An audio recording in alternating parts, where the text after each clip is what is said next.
Samuel 3. Nianang higayuna si Samuel nag-alagad sa Ginoo ubos sa pagdumala ni Eli.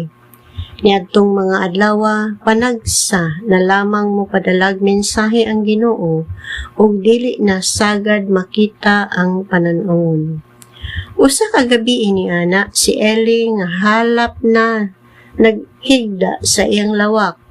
Natulog si Samuel didto sa sanktuaryo sa dapit nga gibutangan sa sulanan sa kasabutan. Sa wala pa mukadlawon samtang nagsiga pa ang suga, mitawag ang Ginoo kang Samuel nga nag-ingon, "Samuel, Samuel." Ug mitubag siya, "Di ara ako." Ug miadto siya kang Eli ug miingon, "Nganong gitawag mo man ako?"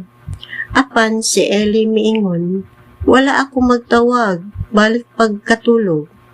Busa, miadto siya sa iyang lawak ug mihigda. Apan ang Ginoo mitawag pag-usab, "Samuel, Samuel."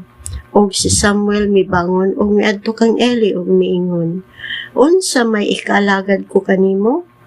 Apan miingon si Eli, "Wala ako magtawag kanimo anak, katulog pag-usab." Niing tumura si Samuel wala pa makaila sa tingog sa Ginoo ug wala pa ikapadayag kaniya ang pulong sa Ginoo. Ug ang Ginoo mitawag kang Samuel sa ikatulong higayon. Mibangon siya ug miadto kang Eli ug miingon, "Nganong gitawag mo man ako?" Unya nakasabot si Eli nga ang Ginoo maoy nagtawag sa bata. Busa giingnan niya si Samuel, "Balik og higda ug kung tawgon ka pag-usab, tubaga siya. Sulti o Ginoo kay mamati ang imong sulugoon." Busa mibalik paghigda si Samuel. Unya mitungha o mitindog ang Ginoo nga nagtawag sama sa unang mga higayon, "Samuel, Samuel." Og si Samuel mitubag, "Sulti o Ginoo, kay ang imong alagad mamati kanimo." Unya mingon ang Ginoo kang Samuel, hapit na nako buhaton sa Israel ang usa ka butang nga makapakugang sa makadungog niini. Sa maong adlaw buhaton ko batok kang Eli ang tanan nga gisulti ko may tungod sa iyang banay, gikan sa sinugdanan hangtod sa katapusan. O gisultihan ko na siya nga hapit ko na silutan ang iyang banay tungod kay nanamastamas man sa Dios ang iyang mga anak ug wala siya magpugong kanila.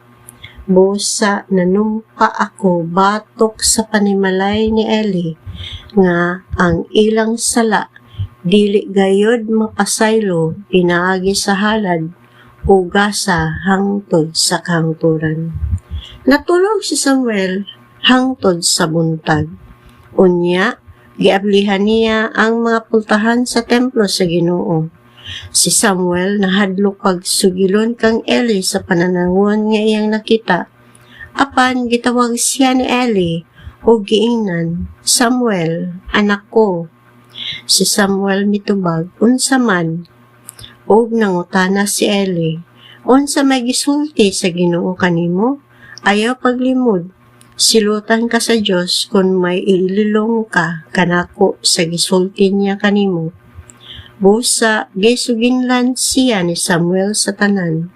Og si Eli miingon, "Siya mao ang Ginoo, og matuman gayud ang iyang pagbuot." Midako si Samuel og ang Ginoo nag-uban kaniya og walay nakawang sa tanan nga iyang gisulti. Og mituo ang tibok Israel gikan sa Dan ngadto sa Beersheba nga si Samuel propeta sa Ginoo.